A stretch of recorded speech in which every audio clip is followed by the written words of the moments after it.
Hi everybody, welcome to another edition of the Brainstorm. Here on this Sunday night, we're looking at a, well, live for me, a little bit older than live for you, recording here of Mount Washington in the state of New Hampshire. The nickname for Mount Washington is the home of the world's worst weather, and something quite historic happened during a storm just a couple of days ago. In fact, let me show you what has happened on Mount Washington for the last couple of days. This is what it looked like yesterday and the day before. Let me turn up the sound. Watch this. Listen to this.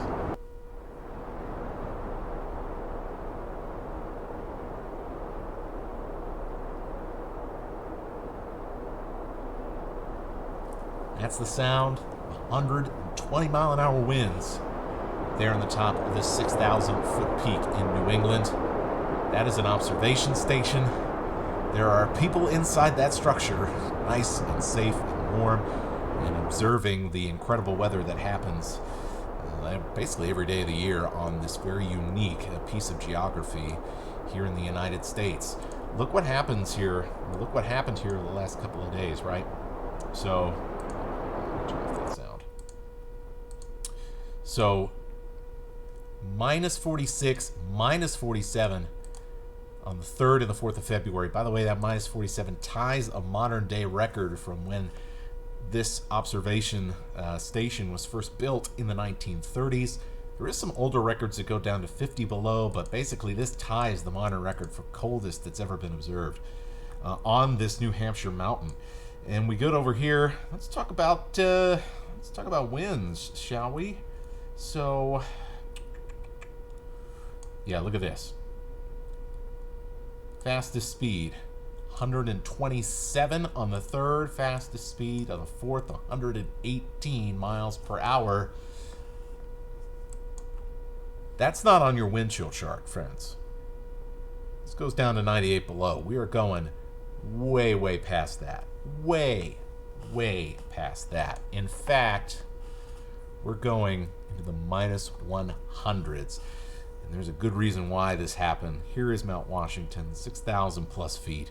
There is absolutely nothing taller than this in New England, across Canada, and of course the Atlantic Ocean nearby. So basically, any storms that come up the coast that bring a lot of moisture, and the outbreaks of Arctic air that come across the Great Lakes and the Canadian Shield down from the Arctic, everything hits this mountain with full force, and that's why it's nicknamed the home of the world's worst weather. And this is what has happened. A brand new record, minus 108 degrees Fahrenheit wind chill. There's not a lot of wind chill records that have been recorded, so it's likely that wind chill in, say, the Arctic and the Antarctic during a storm does get colder than this. But as far as what has been recorded by humans, the previous record, minus 105 up in Alaska, this is going to be a record that stands for a long, long time and is just incredible. I was watching a video where one of the weather observers was talking to a news station, and they had to go outside, unfortunately, and there was a little sliver of skin that was exposed in between, their probably very warm jacket, their very warm glove, and he said it was like this constant, awful burning sensation. So it's unfathomable. I mean, if you were fully exposed to something like that, it's like, if you ever seen The Day After Tomorrow, it's totally scientifically unrealistic, but in that movie, they get to like the center of this giant storm, and it gets so cold that basically people are like instantly freezing up outside. That's about as close to that as you could possibly get in the real world, and it gets even crazier than that. So let's talk about layers of the atmosphere, right? So where all the weather happens, that's down here. That's the troposphere. That's what we care about, right? You get up to where jets fly, you get up to the ozone layer, that's the stratosphere. Because of all the molecular changes as sunlight hits this ozone layer, you actually see temperatures increase as you go through the stratosphere. Now look, it's still pretty cold up there, but compared to the decrease in temperature in the lowest level of the atmosphere, what we're used to, this is quite a change right here.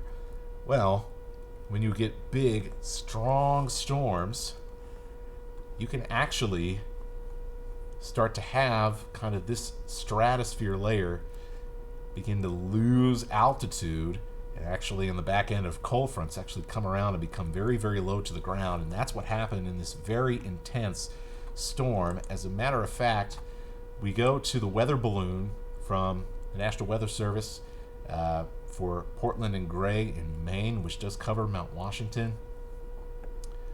During this weather balloon launch, the lowest temperature at 850 millibars, that's about 5,000 feet for all of you who don't know how to read pressure, weather pressure. And yeah, minus 35 Celsius, that's really cold. They couldn't definitively say whether or not the tip of Mount Washington actually pushed up into the stratosphere, and I don't think we're ever really going to know. But look at this. So here's the red line, here's the temperature, right? So when you start to see, when the weather balloon, constant rising in temperature, that's when you know you have hit the tropopause, which is that border between the troposphere and the stratosphere. So we're talking about air that was so cold that that the edge of the stratosphere was down around like 6,000 feet. That's incredible.